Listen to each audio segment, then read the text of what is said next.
Class 12 कक्षा 12 के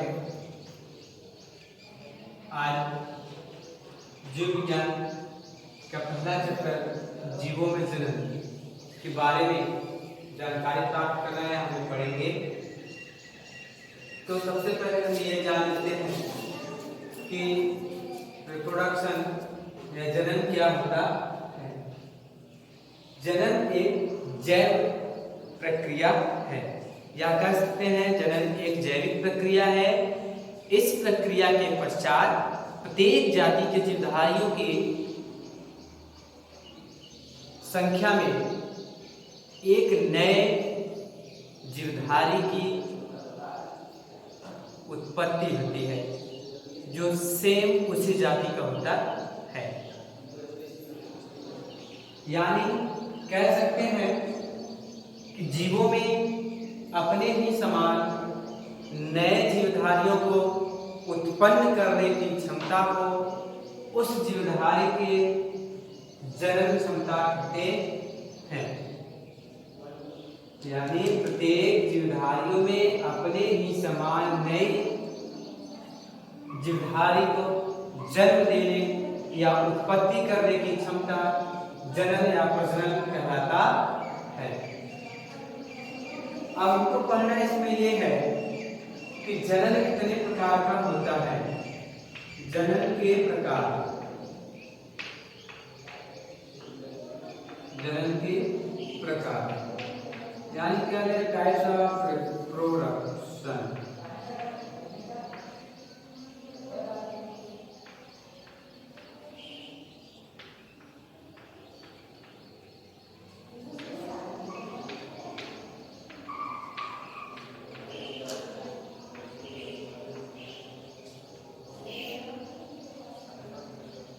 types of reproduction की बात करें तो जो जनन होता है वह तीन रूप से होता है, तीन प्रकार से होता है।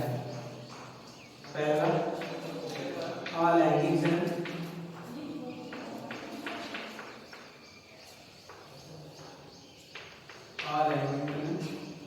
दूसरा वर्गीय या कायिक जनन,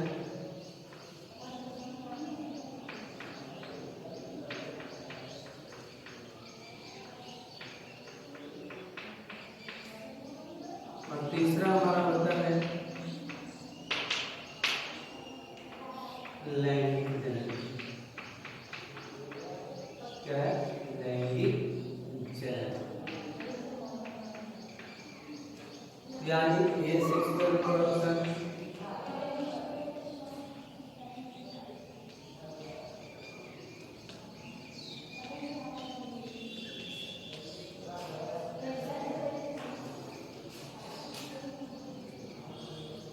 वेजिटेटिव रिप्रोडक्शन,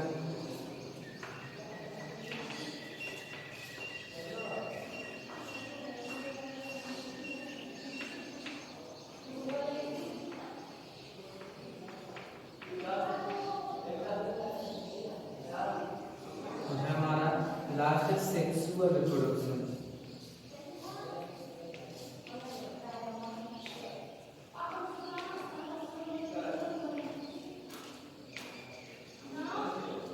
ठीक है, ये हमारा है जनन का प्रकार।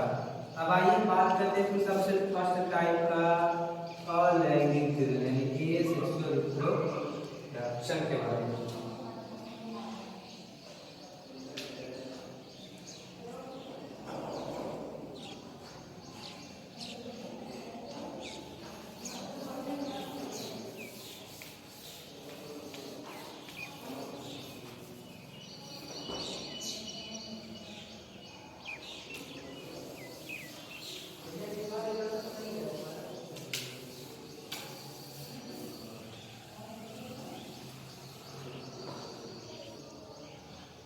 बात करते हैं अलैंगिक जनन के बारे में। तो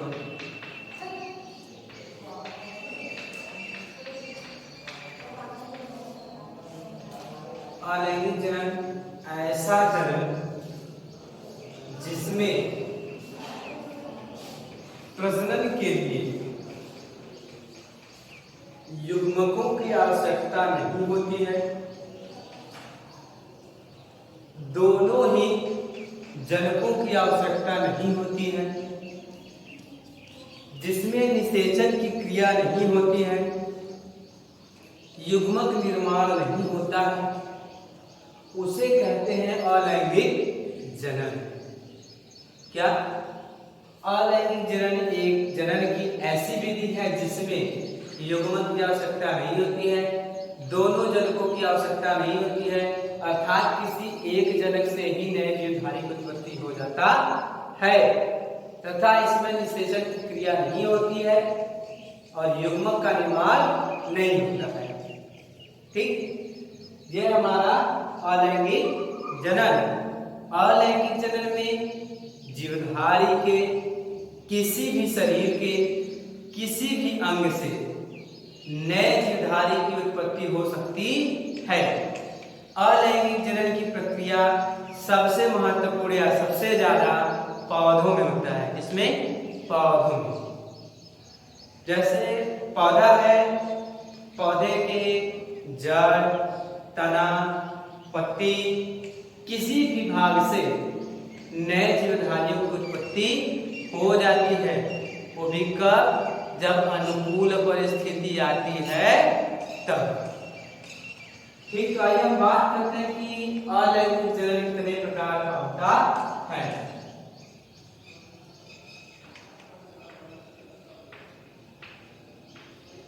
टाइप्स ऑफ asexual reproduction।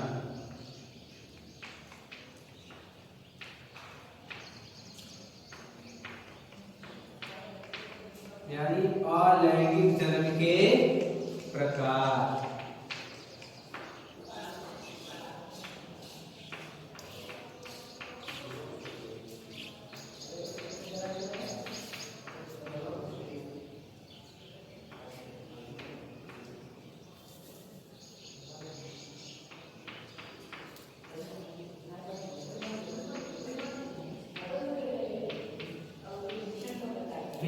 तो देखिए, अलैंगिक जनन हमारे इस प्रकृति में मुख्य दो रूप से होता है, पहला दूसरा।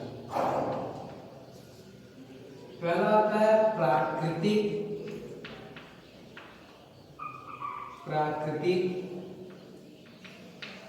अलैंगिक जनन।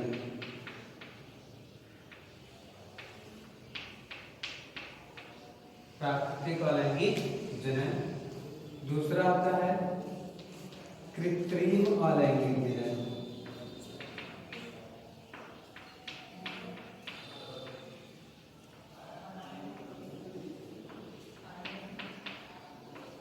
ठीक है, तो हम बात कर लेते हैं प्राकृतिक अलैंगिक जनन क्या होता है। Natural asexual reproduction.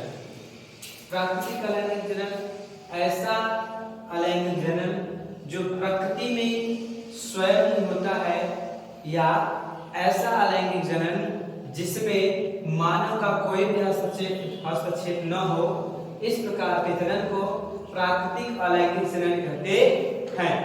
और ये होता है कितने तरीकों से, देखिए, तो हमारा है खंडन विधि,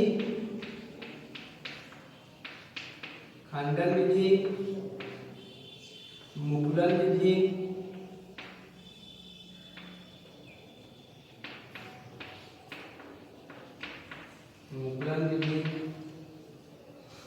पत्तियों द्वारा,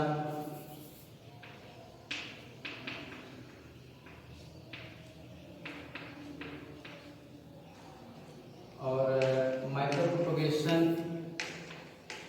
सूक्ष्म खंडन,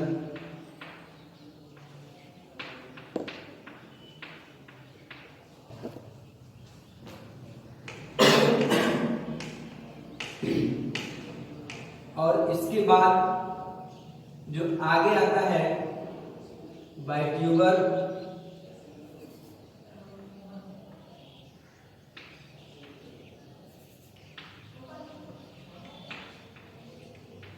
ट्यूबर के द्वारा,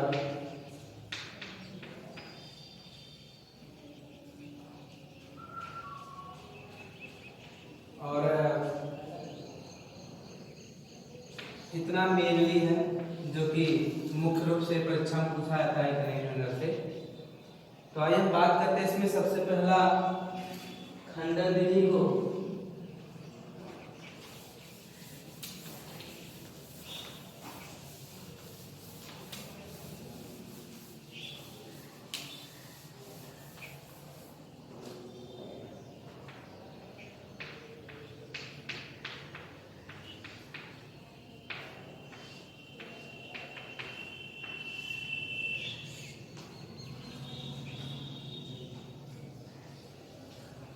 खंडन विधि देखिए, खंडन विधि अलैंगिक जनन की वह विधि है जिसमें जीवधारी का शरीर या कोशिका दो या दो से अधिक भागों में विभाजित होकर के नए जीवधारियों का निर्माण करते हैं।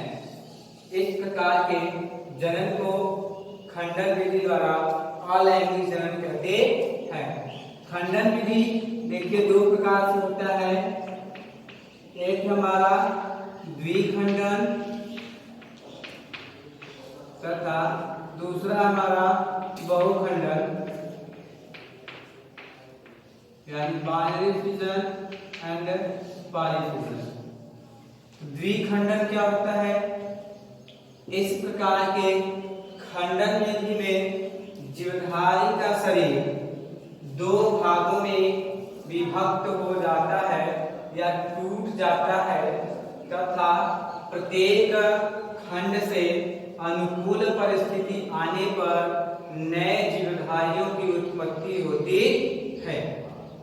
इस प्रकार के जनन को खंडन विधि के द्विखंडन द्वारा जनन कहते हैं। जैसे में जीवाणु प्लांट से यानी पौधों की कोशिकाएं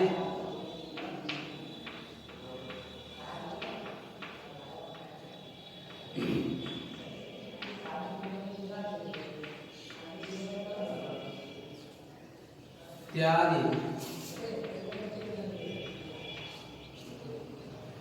तो यहाँ पर हम एक सिंपल सा उदाहरण जीवाणु का लेकर के बताते हैं फिगर के माध्यम से। जैसे देखिए ये हमारा मान लीजिए कोई बैक्टीरिया है यानी जीवाणु है। जीवाणु के पास उसका केंद्रक है, साइटोप्लाज्म है एवं प्लाज्मिड है। ठीक, अब जब भी सेक्सुअल रिप्रोडक्शन इसमें होगा द्विखंडन विधि के द्वारा, तो होगा क्या? इसके जो आउटर सेल हैं यानी आउटर लेयर है वो बीच से सिकुड़ना स्टार्ट कर देते हैं यानी प्रारंभ कर देते हैं।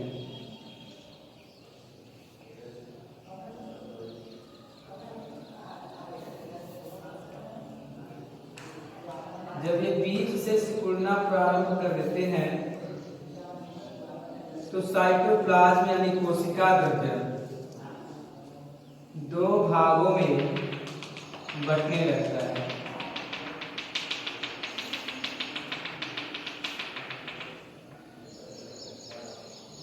तथा एक स्थिति ऐसी आती है कि दोनों संकुचित भाग आपस में इस प्रकार सट जाते हैं या संयुक्त हो जाते हैं कि इनके बीच में एक दीवार बन जाता है,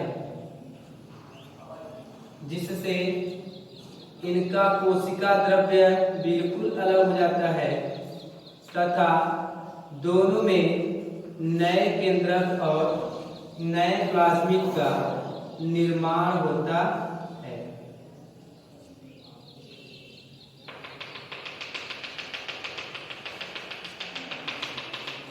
ठीक है,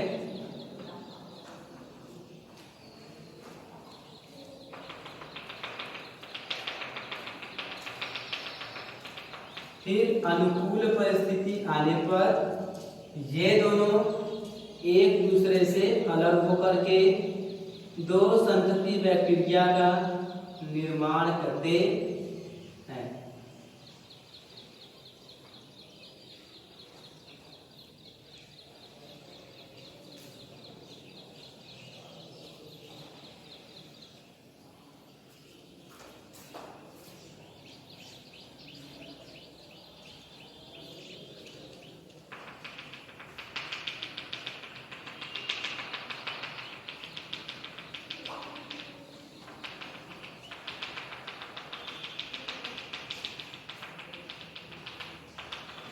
ठीक, देखिए एक जीवाणु दो नए जीवाणु का निर्माण करता है। इसके द्वारा द्विखंडन विधि द्वारा, यानी अलैंगिक जनन के द्विखंडन विधि में एक जीवाणु दो नए जीवाणुओं का निर्माण करता है। अब आगे हम आते हैं बहुखंडन में। तो बहुखंडन का मतलब क्या होता है? बहुत सारे खंडों में टूटना, यानी बहुखंडन खंडन विधि की वह विधि है जिसमें जीवधारी की कोशिका या शरीर अनेकों या दो से अधिक भागों में टूट जाती है तथा नए जीवधारियों की उत्पत्ति करती है। कब? अनुकूल परिस्थिति आने पर। तो इसका फिगर देखिए, ये जो हमारा बहुखंडन है यह जीवाणु में, अमीबा में,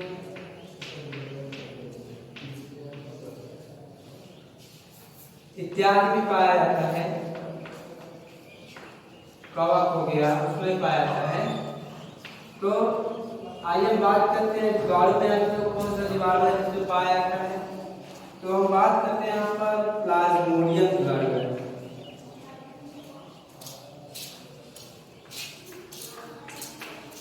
प्लाज्मोडियम, अब प्लाज्मोडियम है क्या? प्लाज्मोडियम एक ऐसा जीवाणु है जो रोग का कारक होता है। कौन सा रोग है? मलेरिया रोग का कारक है। जो प्लाज्मोडियम है वह मलेरिया रोग उत्पन्न करता है। मलेरिया रोग प्लाज्मोडियम उत्पन्न करता है। और होता क्या है कि जब एक मच्छर, मॉस्किटो, किसी मलेरिया के रोगी को काटने के पश्चात जब किसी भी स्वस्थ व्यक्ति को काटता है तो वह उसके शरीर से उसके रक्त को चूसता है तथा उसके ही शरीर में अपने लार यानी श्लेष्म को स्रावित कर देता है, जिससे मलेरिया के जो परजीवी हैं यानी जो जीवाणु प्लाज्मोडियम है वह स्वस्थ व्यक्ति के शरीर में प्रवेश कर जाता है तथा वह भी अलैंगिक जनन करके या लैंगिक जनन करके अपनी संख्या में वृद्धि करता है। वृद्धि करने के पश्चात रेड ब्लड सेल्स को यानी लाल बुद्ध कणिकाओं को मारना स्टार्ट कर देता है, जिससे हमारे शरीर में रुधिर की कमी होने लगती है, प्लेटलेट्स डाउन होने लगते हैं और बॉडी वीक हो जाती है। तो इतना जानने की जरूरत है, मैं बता दिया। तो प्लाज्मोडियम देखिए, उसमें बहुखंडन, ये मान लीजिए प्लाज्मोडियम जीवाणु है, ठीक।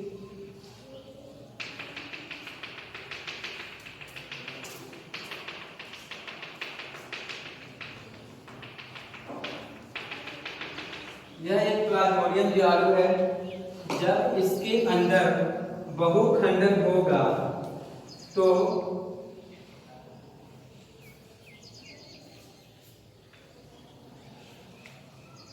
इसके अंदर बहुत सारे छोटे छोटे स्पोर यानी बीजाणु का निर्माण होगा। जब स्पोर का निर्माण हो जाएगा